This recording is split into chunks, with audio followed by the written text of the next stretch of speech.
Dnes máme indexy na historických maximách, globálne indexy najdrahšie v histórii. A čo si povie väčšina ľudí, ktorí investujú? Niečo tak drahé určite teraz nebudem nakupovať. Počkám, kým to spadne. Lenže čo ak vám poviem, že práve tieto chyby ľudí pripravia o veľké zisky? Čo ak je to naopak a historické maximum je presne ten moment, kedy sa oplatí pokračovať v investovaní? Dnes vám ukážem, prečo sa netreba báť nových maxím. Ukážeme si, čo hovoria historické dáta za posledných 100 rokov a prečo práve tí, ktorí sa pokúšali vychytať poklesy, skončili s najhoršími výsledkami. Povieme si tiež, ako sa zmeniť z investora, ktorý reaguje na strach a titulky v médiách, na investora, ktorý rozumne dlhodobo rastie a necháva peniaze pracovať v jeho prospech.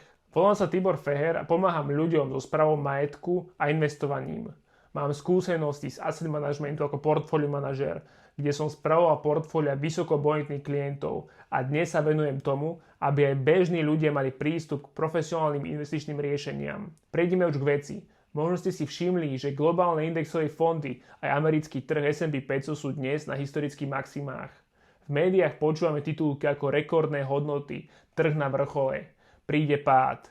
To vyvoláva prirodzený strach, že možno nakupujeme príliš draho a lepšie by bolo vyčkať. Ale pozrime sa na fakty a históriu, pretože tie nám rozprávajú úplne iný príbeh. Ak sa vrátime späť až do roku 1926, tak americký trh bol na historických maximách v 354 mesiacoch za 1176 mesiacov. To znamená, že približne 30% času bol trh práve na maxime. Od roku 1950 S&P 500 vytvorilo vyše 1250 nových historických maxím. V priemere je to 17 nových rekordov ročne. To nie je žiadna rarita a je to úplne bežný stav. Trhy jednoducho rastú, pretože firmy rastú a produktivita a ľudská spoločnosť sa posúva vpred. Nové maximum nie je signál na útek, ale dôkaz, že ekonomika dlhodobo funguje. Otázka je, čo sa stane, keď človek kúpi práve na vrchole? Analýzy ukazujú, že riziko veľkej straty pri dlhodobom horizonte je minimálne. Podľa RBC Global Asset Management platí, že ak nakúpite na maxime napríklad svetový index MSCI World, tak do 12 mesiacov je len 9% šanca, že budete v mínuse viac ako 10%. Po 3 rokoch je táto pravdepodobnosť takmer 2% a po 5 rokoch sa prakticky vytráca. Šanca na stratu väčšiu než 10% je nulová. Inými slovami, čas na trhu je oveľa dôležitejší než načasovanie vstupu. Zaujímavý je historický experiment s tzv. Switching strategy. Analytici sa pozerali na celé storočie od roku 1923 po 2023. V prvom prípade investor jednoducho vložil $100 do trhu a nechal ich tam 100 rokov. Výsledok? $83,000. V druhom prípade investor za každým, keď bol trh na maxime, predal akcie a prešiel do hotovosti, pričom čakal na pokles.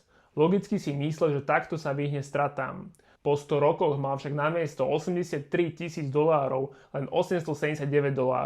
Toto krásne ukazuje, že snaha vyhnúť sa poklesom tým, že počkám na lepšiu cenu, je v skutočnosti jedna z najhorších stratégií, akú môžete mať. Napriek tomu veľa investorov dnes drží rekordné množstvo hotovosti.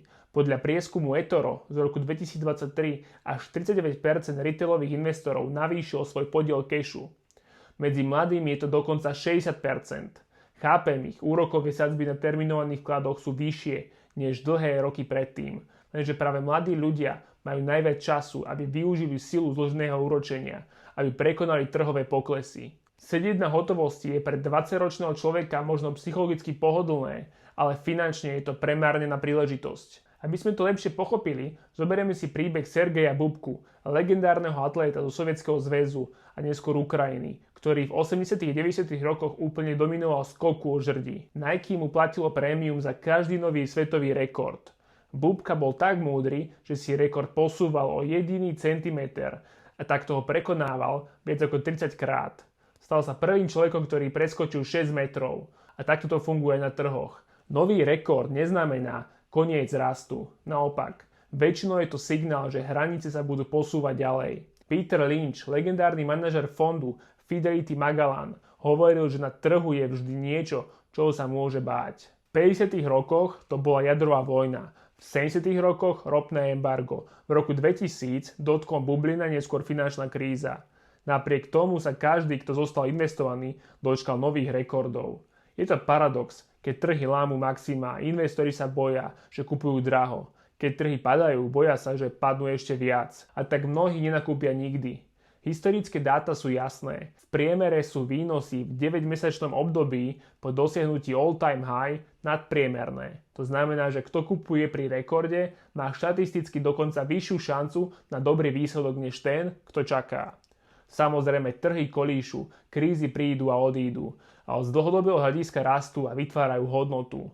Čo z toho vyplýva pre bežného investora? Najhoršie, čo môžeš urobiť, je čakať na ideálny čas. Ten totiž neexistuje. Najlepšia stratégia je pravidelne investovať, držať dlhodobo a nenechať sa vyhodiť z hry strachom či panikou.